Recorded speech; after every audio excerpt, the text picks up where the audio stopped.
सरोज ओ दीदी। सभी को ओम। धन्यवाद दीपिका जी, आपने बहुत अच्छे योगाभ्यास कराए। महिला पतंजलि योग समिति द्वारका की निःशुल्क कक्षा में आप सबका विशेष स्वागत।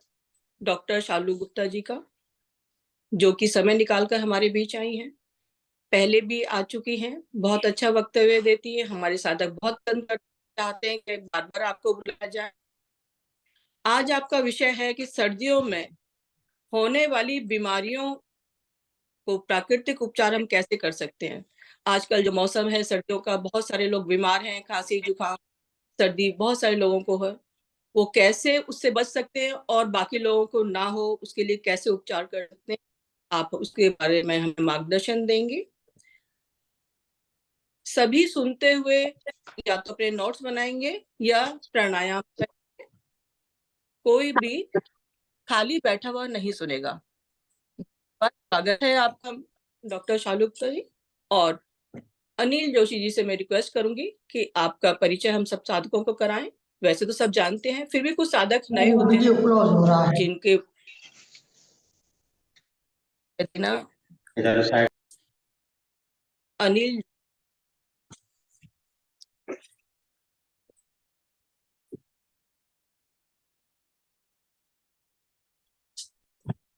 ओम जी, सभी को ओम। आज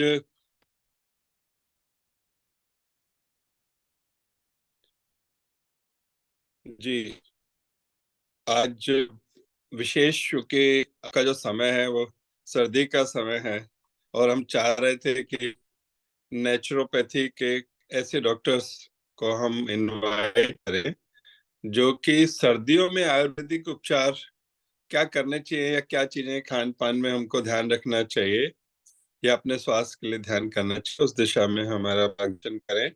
डॉक्टर शालू गुप्ता चीफ मेडिकल ऑफिसर हैं शमशुद्दीन रेजिडेंशियल नेचुरोपैथी और पंचकर्मा हॉस्पिटल गुरुग्राम में, और उन्होंने विशेष रूप से अपने जीवन में एक कैरियर तय किया और अब 14 वर्ष से ज्यादा का उनका अनुभव है। विशेष बात यह है कि नेचुरोपैथी में ज्यादातर लोग ऐसे होते हैं जो अभ्यास से मार्गदर्शन करते हैं, परंतु उन्होंने 14 वर्ष का एक्सपीरियंस है इस विषय में, और उनकी नेचुरोपैथी और योगा में पीएचडी भी है। और उन्होंने जिन विषयों पर हम जानते हैं, आईबीएस, डायबिटीज, ग्लूकोमा और जो भी और लाइफस्टाइल डिसऑर्डर्स हो सकते हैं, जीवन शैली से संबंधित जो चीजें हो सकती हैं, उसमें उन्होंने बहुत सारे पेशेंट्स को ठीक लिया है। और वे मानती हैं कि ज्यादातर रोग जो है हम अपनी जीवन शैली से और घर में ही जो चीजें हैं उसके माध्यम से ठीक कर सकते हैं। तो आज हमारे इतने शॉर्ट नोटिस पर ही आप समय देने के लिए तैयार हो गई हैं, उसके लिए बहुत धन्यवाद। मैं निवेदन करूंगा डॉक्टर शालू गुप्ता जी से कि वे कृपया आज के इस पर अपना मार्गदर्शन। नमस्कार। मैं आप सभी की आभारी हूँ और दीपक जी की भी, जिन्होंने मुझे इस सभा में आमंत्रित किया। और बड़ा अच्छा लगता है आप सबको, इतने सारे लोगों को सुबह सुबह योगा करते हुए देखकर, और सर्दी के मौसम में भी यही एक मोटिवेशन है, और स्पेशली टू द यूथ, जो नई जनरेशन है हमारी, उनके लिए। देखिए, आज हम बात करेंगे, जैसा हमने लास्ट टाइम की बात की थी, कि प्राकृतिक चिकित्सा जो है वो एक जीवन जीने की पद्धति है। तो बहुत सी बीमारियों का इलाज और बहुत से घरेलू उपचार ऐसे हैं जिसमें हम अपनी बीमारियों का इलाज घर में ही कर सकते हैं। और हमें यह सीखना है कि हम अपने डॉक्टर स्वयं कैसे बने। क्योंकि हम घर में बहुत बार कोशिश करते हैं चीजों को सॉर्ट आउट करने की, या सबसे पहली चीज तो हम यही करते हैं कि हमें कोई भी रोग लगा तो हम घर में उसका इलाज करें, और फिर हम एलोपैथी की तरफ जाते हैं। तो हमें इस बात का ध्यान रखना है कि जो हम घरेलू इलाज करते हैं, क्या वो सही दिशा में है, और क्या हम उसका सही ढंग से फायदा उठा पा रहे हैं, सही ढंग से क्या हम उसे इस्तेमाल कर पा रहे हैं या नहीं। तो आज हम ऐसे बहुत से विचारों पर बात करेंगे। आप कुछ कह रहे हैं? नहीं नहीं, ठीक है। ओके। हाँ जी, तो सबसे पहले देखिए, जो हमारी सर्दियों की बीमारी है वो है खांसी, जुकाम, बुखार और दस्त लगना। तो प्राकृतिक चिकित्सा को तो सिद्धांत ही यही है कि खांसी, जुकाम, बुखार और दस्त ये हमारे शरीर के मित्र हैं। जब तक ये अक्यूट है, अक्यूट का मतलब है कि जब तक इन्हें आए हुए थोड़ा ही समय हुआ है, जब तक ये बहुत ही कम समय से आए हैं, तब तक ये अक्यूट है। और जैसे हम सुनते हैं ना कि जी हमें तो 1 महीने से खांसी है, 2 महीने से खांसी है, कुछ लोग कहते हैं जी मुझे तो 1 1 साल से जुकाम है, या मुझे 6 महीने से फीवर है। तो जब बीमारी बहुत लंबी हो जाती है तो कहा जाता है कि हमें क्रॉनिक डिजीज हो गया है। तो हमें ये ध्यान रखना है कि अगर हम किसी भी बीमारी का इलाज अक्यूट स्टेट पे कर लेते हैं तो हम बहुत ही जल्दी घरेलू नुस्खों से उसे सॉर्ट आउट कर सकते हैं। परंतु यदि बीमारी क्रॉनिक हो जाती है तो घरेलू जो उपाय हम करते हैं उसको भी अपनाने में बहुत लंबा समय लग जाता है। तो सबसे पहले बात करते हैं खांसी और जुकाम की। देखिए, जनरली हमें ये समझना है कि खांसी, जुकाम, बुखार, बुखार जो है वो तो मैं आप सबसे कहना चाहूंगी कि जो बुखार है वो हमारी बॉडी का एक नेचुरल प्रोसेस है कि हमारी बॉडी में जर्म्स को मारने का। मतलब हमारी बॉडी, हमारा इम्यून सिस्टम हमारी बॉडी का टेम्परेचर नॉर्मल से ज्यादा कर देता है। मतलब हमारी ही बॉडी नॉर्मल टेम्परेचर से ज्यादा गर्म हो जाती है ताकि हमारी बॉडी में अक्यूमुलेटेड जो जर्म्स हैं वो मर जाएं। लेकिन हम क्या करते हैं कि यदि हमें बुखार आया, बुखार आए हुए हमें आधा घंटा हुआ, 1 घंटा हुआ, हम तुरंत दवा खाकर उसे दबा देते हैं। हमें इसकी चॉइस बड़ी ही इंटेलिजेंटली करनी है कि हमें बीमारी को दवा खाकर दबा देना है या हमें उसे नेचुरल तरीके से खत्म करना है। तो देखिए, अगर आपको खांसी है, खांसी, जुकाम, बुखार क्यों होंगे? वो तब होंगे जब आप अपनी जो रेगुलर जीवन शैली है उसके विपरीत कुछ भी करते हैं। अगर देखिए, खांसी जो है, जुकाम जो है वो एक ठंडा ठंडा रोग है। मतलब यदि आपके शरीर में ठंडक बढ़ जाएगी तो आपको जुकाम हो जाएगा। आपका सूर्य स्वर कम काम करेगा, चंद्र स्वर बहुत, सूर्य स्वर काम करना बंद कर देगा या कम काम करेगा तो आपको जुकाम हो जाएगा। तो आपने ये तो बहुत जनरल बात है कि आपने ठंडी चीजें खा ली, कुछ आइसक्रीम खा ली, आपने कपड़े पूरे नहीं पहने, या फिर जो लोग बहुत ज्यादा किसी बीमारी की दवाइयां बहुत लंबे समय से ले रहे हैं, उनकी बॉडी बहुत ज्यादा वीक हो जाती है। और जैसे ही मौसम चेंज होता है तो मौसम चेंज होने वाली जितनी भी बीमारियां हैं वो उन्हें लग जाती हैं। तो सबसे पहला जो नियम है, यदि हम बात करें कि कोई भी सर्दी का रोग हो चाहे कोई भी गर्मी का रोग हो, लेकिन अभी हम बात करते हैं सिर्फ सर्दी के रोगों की। जब भी हमें रोग लगता है तो सबसे पहला नियम है उपवास। क्या हम ये करते हैं?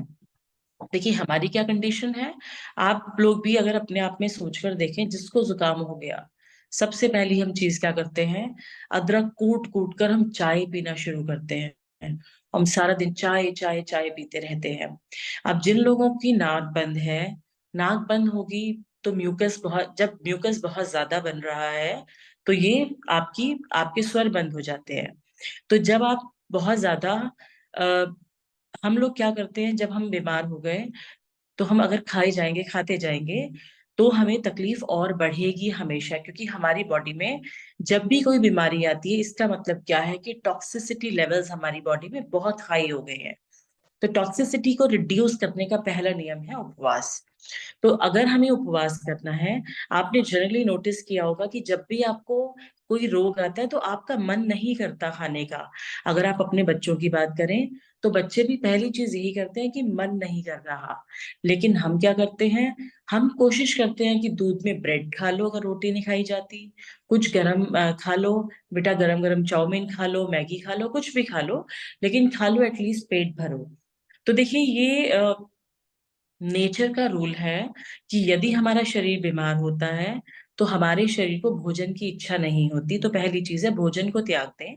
आप पूरा दिन या तो गर्म, सिर्फ लिक्विड्स पर स्पेंड करें। लिक्विड्स में क्या ले सकते हैं? नंबर 1, गर्म पानी ले सकते हैं। नंबर 2, नमक का गर्म पानी, उसमें शहद मिलाकर ले सकते हैं।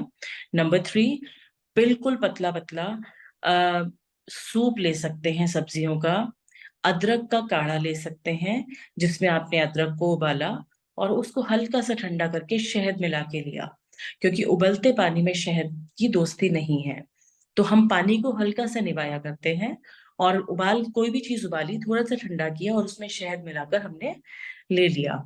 उसके बाद आपके पास जिन लोगों को बहुत ज़्यादा म्यूकस बन रहा है, दोनों नाक भरी हुई है और यहाँ से भी टपक रहा है, तो पहली चीज़ जो प्राकृतिक चिकित्सा में करेंगे, वो हम करेंगे जलनेती। जब आप जलनेती करेंगे, तो यहाँ से एक्यूमुलेटेड जो म्यूकस है, वो बाहर निकल जाएगा।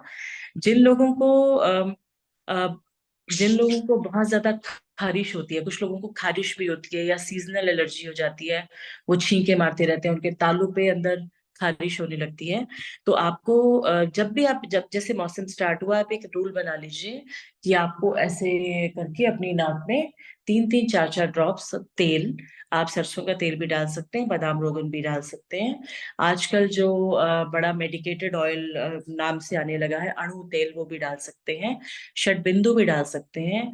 पर्पस ये है कि आपके जो नॉस्ट्रल्स हैं इंटरनली लुब्रिकेटेड रहें, क्योंकि हमारी बॉडी में सारी चीज़ें इंटरनली कनेक्टेड हैं।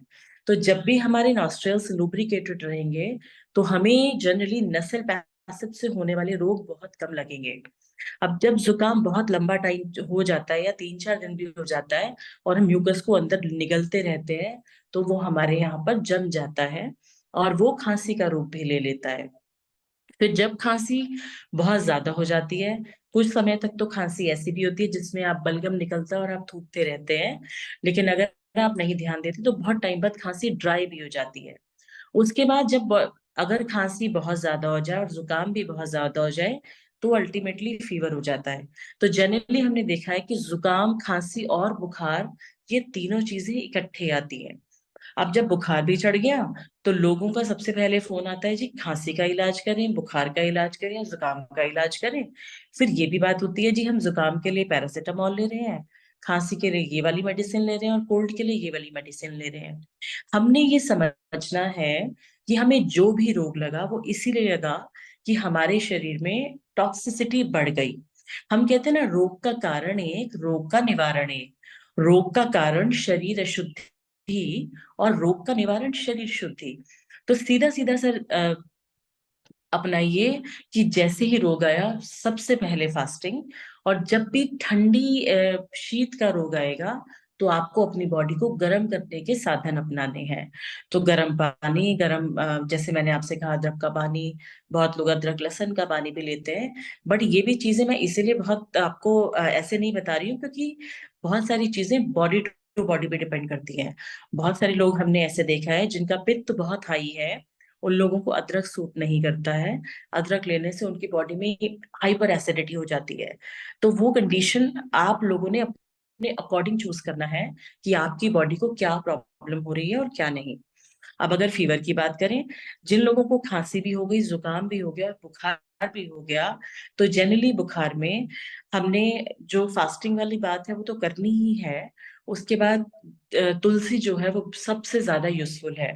तुलसी का पानी आप रेगुलर पिएँगे, तुलसी एक एंटीबायोटिक भी है और आपकी बॉडी में इम्यूनिटी बढ़ाती है। एंटीबायोटिक की बात करें तो गिलोय भी एक बहुत बहुत ही अच्छा एंटीबायोटिक है। तुलसी और गिलोय जो आपके फीवर को डाउन करता है।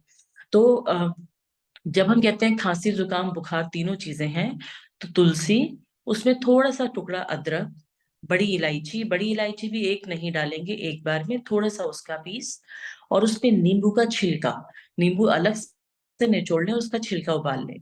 तो तुलसी, अदरक, बड़ी इलायची और नींबू का छिलका, ये आप चारों चीज़ें उबाल लीजिए और उसमें शहद मिला के दिन में 2 बार पीजिए। ऐसा करने से क्या होता है, ऐसा करने से आपका फ़ीवर भी डाउन जाएगा, आपकी बॉडी में एंटी इन्फ्लेमेटरी प्रॉपर्टीज़ होती हैं जो हमारे शहद में और तुलसी में, वो हमारी बॉडी में हीट को मेंटेन रखती हैं और ठंडक को, म्यूकस को कट ऑफ कर देती हैं। तो जैसे-जैसे म्यूकस कट ऑफ होने लगेगा, एंटी इन्फ्लेमेटरी प्रॉपर्टीज़ हैं, एंटीबायोटिक प्रॉपर्टीज़ हैं, तो फ़ीवर आपका ऑलमोस्ट 2 डोज़ में शाम तक ही फ़ीवर भी डाउन हो जाता है and you feel very relieved. उसके बाद कुछ बहुत बेसिक चीजें जो हैं, अगर आपने कुछ भी गर्म पिया, जैसे मैंने आपको कहा कि आपको गर्म लिक्विड्स पे रहना है, तो सबसे पहली बात, जैसे आपने काढ़ा पिया, तो काढ़ा पीने के बाद आप थोड़ी देर लेट जाएंगे, अपने मुंह पर एक नॉर्मल टॉवल ढक लेंगे, ताकि आपका ये अपर रेस्पिरेटरी ट्रैक्ट जो है वो हीटेड रहे, थोड़ा गर्म रहे, और आपकी बॉडी उस जो आपने लिक्विड लिया है, जो भी आपने काढ़ा लिया है, उसको एक्सेप्ट कर सके। हम लोग क्यों ठीक नहीं होते? क्योंकि हम लोग ने काढ़ा पिया और हम लोग तो निकल गए अपने काम पे। तो हमें ये भी बड़ी इंटेलिजेंटली देखना है कि जो हम ले रहे हैं उसके बाद क्या हमारी बॉडी को रेस्ट मिल रहा है। और जब भी आपको कोई बीमारी लगेगी तो उसके बाद आपको 1 से 2 दिन अपने आप को आराम भी देना है, अगर आपको विदाउट मेडिसिन ठीक होना है। मतलब सिर्फ ये 2 या 3 दिन में ही चीजें बिल्कुल संभल जाती हैं। जहां आपने 2 या 3 दिन ये सोचा कि कोई बात नहीं, दवाई खाई ठीक हो जाएगा, कोई बात नहीं, काम पे जा रहे हैं ठीक हो जाएगा, वहां ये इतनी बढ़ जाती है कि फिर वो संभली नहीं संभलती। नहीं तो हम कहते हैं प्राकृतिक चिकित्सा में, कितना भी भयंकर आपको जुकाम है या खांसी है, केवल 2 से 3 दिन में आप उससे बिल्कुल गेट रिड ऑफ हो सकते हो। और अगर आपको लगता है कि बिल्कुल मुझे 100% ठीक करना है, तो उसका इलाज है completely on liquids, water, sorry, hot water, कि आप सिर्फ गर्म पानी पे 2 से 3 दिन रहें, जिसमें आपने थोड़ा सा शहद मिला लिया, और आप फिर चलते रहेंगे। इसके अलावा देखिए बहुत सी चीजें हैं, अगर हम बात करें, जैसे मैंने कहा हनी है, जिसमें आपकी एंटी इंफ्लेमेटरी प्रॉपर्टीज हैं, और वो आपके अपर रेस्पिरेटरी ट्रैक्ट को रिलीव करता है। तो हनी आप किसी भी फॉर्म में ले सकते हैं। हाँ, शहद को दूध में डाल के और गर्म दूध में नहीं लिया जाता। बहुत से लोग शहद को ऐसे ले लेते हैं कि दूध तो पीना ही है, गर्मी है, ठंड है, क्योंकि ठंड में देखिए दूध जो है वो पित्त ना, दूध से पित्त बढ़ता है और कफ भी बढ़ता है, इसलिए अगर आपको खांसी जुकाम है तो आपको दूध नहीं लेना है। बहुत ज्यादा जिनसे नहीं रहा जाता, वो दूध में हल्दी है या अदरक है, उसको उबाल कर फिर उसको ले सकते हैं। सेकेंडली चीज है अदरक, जिसमें आप जो ड्राई अस्थमा को या वेट अस्थमा को बहुत जल्दी रिलीफ करती है। थर्ड, जैसे मैंने आपसे कहा, गर्म पानी। फोर्थ चीज है हमारी सफेदे के पत्ते जो हैं, आई एम श्योर आप सबको पता होगा, यूकेलिप्टस। सफेदे के पत्तों की स्टीम जब हम लेते हैं, तो वो हमारी जैसे शॉर्टनेस ऑफ ब्रेथ हो जाती है, या जिन लोगों को एलर्जी हो जाती है, तो वो बार बार उनको सांस फूलता है चलने में, ऐसे में सफेदे के पत्ते बहुत ज्यादा लाभदायक है। जिंजर गार्लिक की स्टीम भी बहुत लाभदायक है, जिसमें आप अदरक और जिंजर को उबालेंगे और उसकी स्टीम लेंगे। उसकी स्टीम लेने से भी हमारी नोज ड्राई हो जाती है, जिनको रनिंग नोज है। उसके बाद है हमारा हमने बहुत बार जिंजर और गार्लिक का पेस्ट बनाते हैं, उसको मिक्सी में पीसा, थोड़े से पेस्ट को अपने इस एरिया में आपने लगाया, और हम उसको बोलते हैं जिंजर एंड गार्लिक कंप्रेस। आपने इतने एरिया में जिंजर और गार्लिक पेस्ट लगाया और उस पर एक थैली चिपका देते हैं, कोई भी नॉर्मल प्लास्टिक की थैली, उसके ऊपर ऐसे चिपका दी, और उसके ऊपर गर्म पानी की बोतल रख ली। हाँ, अब वही जैसे मैंने आपको कहा, आपने उसके ऊपर गर्म पानी की बोतल रख के आप इधर उधर घूम रहे हैं, that will not make sense. आपने गर्म पानी की बोतल रख ली और आप थोड़ी देर रेस्ट पे हैं, तो आपकी बॉडी उस चीज को इनहेल करती है, दिस एसेंस, और आपकी बॉडी में बहुत जल्दी रिलीफ आता है। देखिए बहुत छोटी छोटी प्रिकॉशंस लेने होते हैं, और हम वो लेने से बिल्कुल ठीक हो जाते हैं। अब हम अगर प्राकृतिक चिकित्सा की थेरेपीज की बात करें, ये थेरेपीज की बात करें, तो गर्म पानी में पैर रखना। गर्म पानी में आप जब पैर रखते हैं, तो जो हमारी पिंडलियां होती है ना, पिंडलियों को हम छोटे सेकंड हार्ट भी बोलते हैं, क्योंकि पिंडलियों से जाने वाली नसें जो हैं, जिन्हें जो वो हमारे हार्ट तक जाती हैं, और वो हमारे ब्लड सर्कुलेशन के लिए बहुत ज्यादा बेनिफिशियल होती है। और जब आप गर्म पानी में पैर रखते हैं, तो खून का दौरा सब नीचे की तरफ आता है, और आपकी बॉडी को एक ईज हो जाता है। तो आपने या तो एप्सम सॉल्ट डाल के, एक नॉर्मल वो डालकर गर्म पानी में पैर रखने हैं, और उसके तुरंत बाद पैर पहुंचकर आपने लेट जाना है।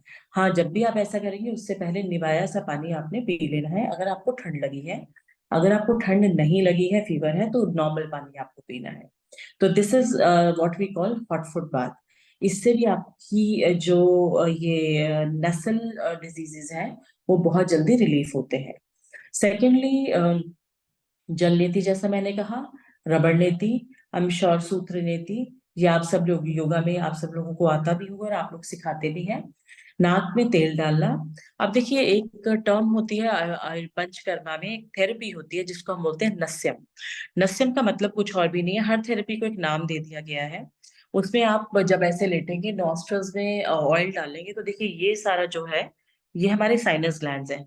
सबसे पहले तो ना हमें ये नॉलेज होनी चाहिए कि हमारी बॉडी में कौन सा ग्लैंड कहाँ है।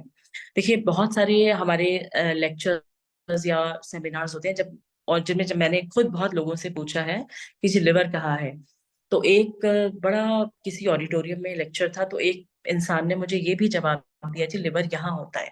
एक ने कहा लिवर यहाँ है क्योंकि हमारा दिमाग, हम कहते हैं कि प्रिंसिपल ऑर्गन है, तो हमारा दिमाग लिवर ही चलाता है। तो अगर हमें पता है लिवर यहाँ है, तो हम लिवर से होने वाले डिजीज कैसे ठीक करेंगे। तो हमारे साइनस ग्लैंड्स यहाँ हैं, तो हमने देखा ना ये भर जाते हैं। तो जनरली जब आप यहाँ पे नाक में तेल डालकर आप इस एरिया की पूरी यहाँ से यहाँ तक मसाज कीजिए बहुत अच्छे से, जिसको भी प्रॉब्लम हुई है। और उसके बाद आप उसको नमक हल्दी के गरारे कराइए, या उसको नमक हल्दी का गरम गरम पानी पिलाइए। और उसके बाद उसके कान में ऐसे करके, कान में आपने दो दो दो बूंद तेल डाला और अच्छे से उसको करके कॉटन लगा दी। फिर इस तरफ भी आपने कान में तेल डाला और कॉटन लगा दी। इससे क्या होता है कि जब आपको खांसी जुकाम जैसी तकलीफें होती हैं, तो आपकी नोज, आपने देखा ना जब जुकाम कुछ दिन ज्यादा हो जाता है तो कान में दर्द जरूर होता है, क्योंकि ये इंटरनली इसकी जो मसल्स है वो कनेक्टेड है। तो जब हमारी नाक में, जब हमारे हमें कोल्ड या कफ है, तो अगर हम इसको लुब्रिकेटेड रखेंगे, इसको और इसको, तो हम इंटरनली अपनी ऑर्गन्स को अ, एक दूसरे से अफेक्ट नहीं होने देते, तो हमारा डिजीज जल्दी हील होता है। तो आपने क्या किया, नाक में ऑयल डाला, ऐसे करके अब लिटाया जिसको भी ये है, ऑयल डाला, यहाँ की मसाज की, यहाँ की मसाज की। उसके बाद नमक हल्दी का गरम गरम पानी पिलाया। फिर ऐसे लिटा के यहाँ ऑयल डाला, यहाँ की मसाज की और यहाँ कॉटन लगा दी। फिर ऐसे करके यहाँ ऑयल डाला, यहाँ की मसाज की, यहाँ कॉटन लगा दी। और उसके बाद आपको फेशियल स्टीम देनी है। फेशियल स्टीम में जैसे मैंने आपको कहा, आप यूकलिप्टस के पत्ते भी ले सकते हैं, अजवाइन का पानी भी ले सकते हैं। और कुछ लोग घर में जनरली विक्स की स्टीम भी लेते हैं। विक्स की स्टीम इसलिए लेते हैं क्योंकि उन्हें लगता है कि उसकी जो एसेंस है वो हमारे पैसेज को खोल देगी। मगर हम नेचुरल चीजों के लिए लें तो ज्यादा बेटर है। उसको लेने के बाद फिर आप 5 से 7 मिनट तलवे रगड़ते हैं। और फिर पेशेंट को जो भी आपका घर में है उसको 15 से 20 मिनट बिल्कुल आप रेस्ट पे रखते हैं। अच्छा, बहुत से लोग ऐसे होते हैं जिनको जुकाम और खांसी बिल्कुल यहाँ से, लोग खांसते हैं तो कहते हैं जी हमें लगता है यहाँ से खांस रहे हैं, बिल्कुल ये पूरा हिस्सा हमारा दर्द कर रहा है, इच हो रहा है। ऐसे केस में आप लोगों ने क्या करना है, एक चम्मच लें कोई भी घर में, उसमें थोड़ी सी हल्दी आगे रखना है, थोड़ा सा कपूर डाल लें और उसको हल्का सा आंच पे रख के जला लें। जब आप कपूर को हल्का सा गैस पे रखेंगे, बिल्कुल कपूर इतना होना चाहिए, पिंच पिंच से भी बहुत कम, मेजरली हल्दी होनी चाहिए। उसको गैस पर रखते हैं तो उसमें से आग निकलने लगती है। तो अपने सिर पे वो डालिए, तौलिया डालिए, और वो हल्दी का चम्मच यहाँ रखिए जिसमें से धुआं निकल रहा है। वो धुआं जब आप इनहेल करेंगे ना, तो आप इनहेल करेंगे तो आपको ऐसे लगेगा कि अंदर से बहुत ज्यादा आपको खांसी आ रही है। तो वो जितना भी म्यूकस है लेकर बाहर निकल जाती है।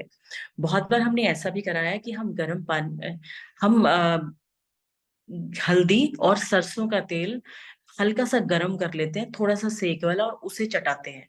जब वो आप चाट लेते हैं, क्योंकि ये दोनों ही चीजें बहुत स्ट्रांग है, ये सारे म्यूकस को लेते हुए बॉडी से निकल जाती हैं। तो that is the major thing. और हमारा टाइम कब तक है?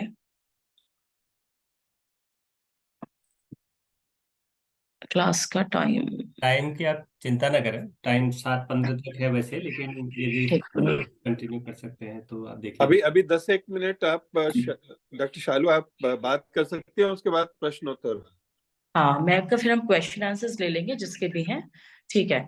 अच्छा, उसके बाद जब आपको जी। ये तो थोड़ा थी सा कोल्ड। मुझे एक चीज कहना था, आपका थोड़ा कैमरा हिल रहा है, कैमरे अच्छा, को आप हाँ स्टैंड कर दें। Thank you. ठीक है। और जब हम कफ की बात करते हैं, सॉरी, जब हम हाँ कफ की बात करते हैं, तो जो मैंने कहा वो आपको कोल्ड में तो काम देगा ही देगा बहुत ज्यादा, कफ में भी आपका म्यूकस बाहर निकलेगा। अब जो अब हम बहुत सारे लोग ऐसे भी हैं, जैसे हम प्राकृतिक चिकित्सा में बात करते हैं तो ये है कि जी हमारा तो हम जैसे हमारा फंडामेंटल है कि हम अल्कलाइन डाइट ज्यादा लेंगे और एसिडिक डाइट कम लेंगे। तो बहुत से लोग ऐसे हैं जो सारा दिन गर्म पानी नहीं पी पाते हैं, तो जिन्हें है कि जी हमें तो फ्रूट्स खाने ही खाने हैं। तो ऐसे केस में पाइनएप्पल जो है वो बेस्टेस्ट आपकी चॉइस है। ब्रोमिलिन एक एंजाइम होता है जो पाइनएप्पल में है, जो हमारी म्यूकस लाइनिंग्स को कट कर देता है हमारी बॉडी से। तो जब भी आपको लगता है कि आपको फ्रूट्स खाने हैं तो बहुत बार हम ये सजेस्ट करते हैं कि आप पाइनएप्पल पे फास्टिंग कीजिए, पाइनएप्पल जूस पे। जूस को भी एक तरीका होता है, अगर बहुत ठंड है तो बर्तन को गर्म करें, जूस को उसमें डालें और फिर आप पाइनएप्पल को इनहेल कर लें, सिप सिप सिप करके। फंडामेंटल वही है, खाने को पिए पानी को खाएं। कि जूस भी ऐसे पिए, बिल्कुल घूट घूट घूट घूट पिएंगे तो आपको ऐसा नजर आएगा, ऐसा समझ में आएगा कि आपका पेट भी बहुत अच्छे से भर गया है। साथ में आप थोड़ी देर बाद गर्म पानी और शहद ले सकते हैं। अब जो हम अगर हमें बुखार है, बुखार का जो नेचुरल तरीका है प्राकृतिक चिकित्सा में, जो हमारी थेरेपीज है, उसमें सबसे पहली चीज आती है गीली चादर की लपेट। अब क्योंकि बहुत ज्यादा ठंड, अब ठंड का मौसम है, तो गीली चादर लपेट एक ऐसी चिकित्सा है जिसमें बुखार आप 2 से 3 घंटे में उतार देते हैं। तो it's nothing but like a spongin of the body. आपने कोई भी कॉटन की चादर ली, उसको पानी में डिप किया, ठंडे पानी में, और बिल्कुल अच्छे से निचोड़ दिया। अब होता क्या है कि अब अगर इस मौसम में किसी को बुखार है तो ये है कि जी ठंडे पानी में कैसे लपेटे। अब देखिए, बुखार का मतलब तो यही है ना कि शरीर अपने नॉर्मल टेम्परेचर से ज्यादा गर्म हो गया है, मतलब शरीर को ठंडक चाहिए। तो जब आप पैरासीटामोल भी खाते हैं तो उसका पर्पस यही होता है ना कि आपके शरीर में बहुत ज्यादा पसीना आ जाता है और आपका शरीर ठंडा हो जाता है। तो गीली चादर लपेट में आपने कोई भी पुरानी घर की चादर ले लेनी है, उसको ठंडे पानी में अच्छे से निचोड़ना है। बिस्तर पर एक कंबल बिछाइए, उसके ऊपर चादर बिछाइए और कपड़े उतार कर आपने चादर पे लेटना है। तो पहले आपकी बॉडी चादर में रैप होगी और उसके बाद ब्लैंकेट में रैप होगी, और उसके बाद सिर पे गीला टॉवल रख लेते हैं।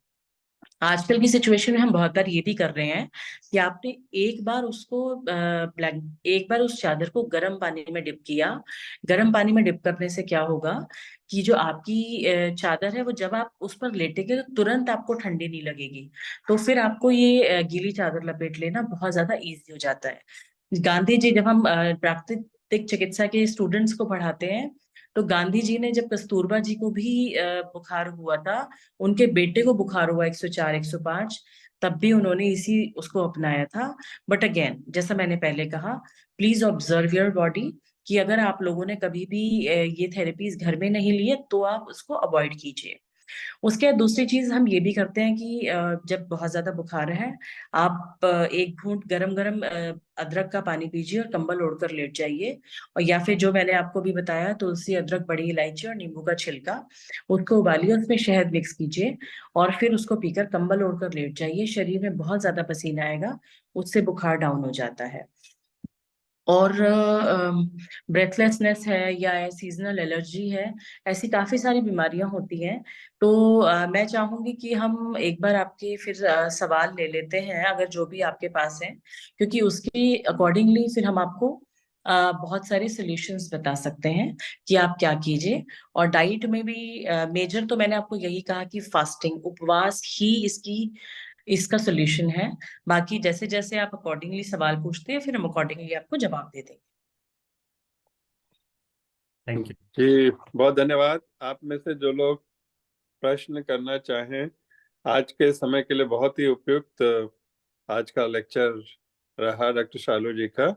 तो आप में से जैसे एक मैं बात शुरू करता हूं कि जैसे एक बात आई कि गर्म दूध में अदरक, तो प्रायः ये कहा जाता है कि गर्म दूध और अदरक का संबंध नहीं होता। तो आप कुछ कहना चाहेंगे डॉक्टर साहब?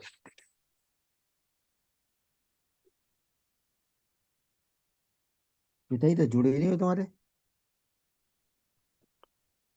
आवाज आ रही है? जी आ आ रही रही है। सर का जो क्वेश्चन है उसी के साथ साथ मेरा भी उसी से रिलेटेड एक क्वेश्चन है कि जैसे शहद भी, जैसे बुखार आ जाता है तो कभी कभी इस तरह का भी बुखार रहता है, कोई जॉन्डिस है या कुछ है, तो क्या बुखार में जैसे आप शहद बता रहे हैं तो ये किस तरह से लेना चाहिए, वो भी आप थोड़ा सा वो भी एक्चुअली तभी मैंने कहा वो डिपेंड करता है, क्योंकि शहद भी हर बार काम नहीं करता है। और ये डिपेंड करता है कि हमें कौन सा बुखार है। हमें जॉन्डिस है तो हमें लेना ही नहीं, क्योंकि शहद गर्म है। और जॉन्डिस का मतलब ही यही है कि लिवर में हमारे बहुत ज्यादा एंजाइम्स बढ़ गए हैं, जिससे हमारी बॉडी में बहुत ज्यादा गर्मी बढ़ गई है। तो लिवर से रिलेटेड जो बुखार आएगा, अभी मैंने जो इस सेशन में बुखार लिया है वो नॉर्मल सर्दी का बुखार लिया है, जो खांसी जुकाम की वजह से आता है। अदरवाइज जो डिफरेंट टाइप ऑफ फीवर है जो हमें अलग अलग बीमारी में आते हैं, उसमें बहुत में तो शहद बिल्कुल लेंगे ही नहीं। मेजरली शहद तब लेंगे हमें जब हमारा कोल्ड कफ होगा, फीवर में फिर हम शहद लेंगे नहीं। जो मैंने आपको ये कहा कि तुलसी, अदरक, बड़ी इलायची और नींबू का छिलका मिलाते हैं, इसमें शहद हम इसीलिए डालते हैं क्योंकि जो ये काढ़ा हम बनाते हैं ये बॉडी के लिए बहुत ड्राई हो जाता है। तो जब हम शहद डालते हैं तो हमारी बॉडी की ड्राइनेस थोड़ी सी कम हो जाती है इससे। बट बहुत सारे ऐसे भी लोग हैं जिनको ड्राइनेस बढ़ जाती है। तो जो लोग लंबे समय से पित्त के शिकार हैं, जिन लोगों को बहुत लंबे समय से हार्ट बर्न है, या जैसे जिनको बार बार उकलाइयां आती हैं, कुछ भी खाने से पहले सिर दर्द हो जाता है, उन लोगों को शहद सूट नहीं करता है। जिन लोगों के मुंह में छाले रहते हैं, कब्ज बहुत ज्यादा रहती है, ऐसे लोगों को भी शहद सूट नहीं करता है। बट फिर भी प्राकृतिक चिकित्सा में बहुत सारी चीजें ऐसी होती हैं कि अगर मुझे कब्ज है और आपको नहीं है तो मुझे शायद सूट करेगा, आपको नहीं करेगा। इट कंप्लीटली डिपेंड्स कि आपके शरीर की, आपकी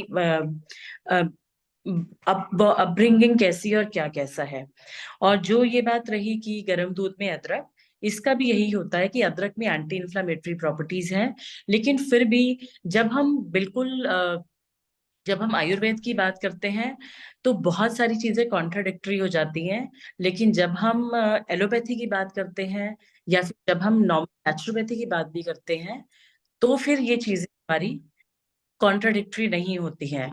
तो बहुत सी चीजें जब हम अदरक को नॉर्मली उबालते हैं, जो हम जैसे अदरक में, दूध में अदरक उबालते हैं तो हमने थोड़ा सा अदरक अलग से उबाला पानी में, फिर ऊपर से दूध डाल दिया उसको, जब थोड़ा सा ठंडा हुआ तो उससे क्या होता है कि हमारी जो म्यूकस लाइनिंग है उसको कट करने में बहुत इजी हो जाता है। या ये उन लोगों के लिए ज्यादा लाभकर है जो लोग जो लोग दूध के बिना नहीं रह सकते हैं। मेरा फोन कट नहीं हो गया है। तो ऐसे केसेस में ये फायदेमंद है।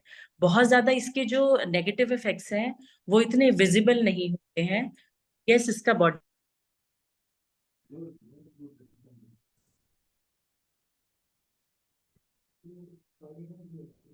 शायद नेटवर्क की कोई प्रॉब्लम है मैडम के भी। शायद वो फोन चार्ज कम है या ऐसा कुछ है। हेलो डॉक्टर साहब, मैं एक बात पूछना चाहती हूँ। मैं मधु बोल रही हूँ कि मैं गिर गई थी। एक सेकंड अब ये फिर वो बंद कर दें, है ना, रिकॉर्डिंग स्टॉप कर लें, है ना, रिकॉर्डिंग स्टॉप कर लेते डॉक्टर साहब एक बार देख लीजिए, आ गई है तो दोबारा।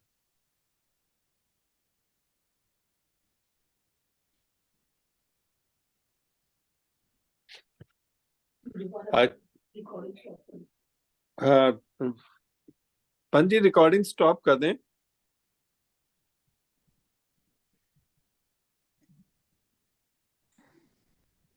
ऐसा करते हैं कि डॉक्टर साहब की प्रतीक्षा करते हैं। अगर आप लोगों के पास ऐसा सर्दी के लिए कोई नुस्खा हो, आप जिसका इस्तेमाल करते हो या आपको लगता हो कि सर्दी में बड़ा उपयोगी है, तो आप उसकी तब तक बात कर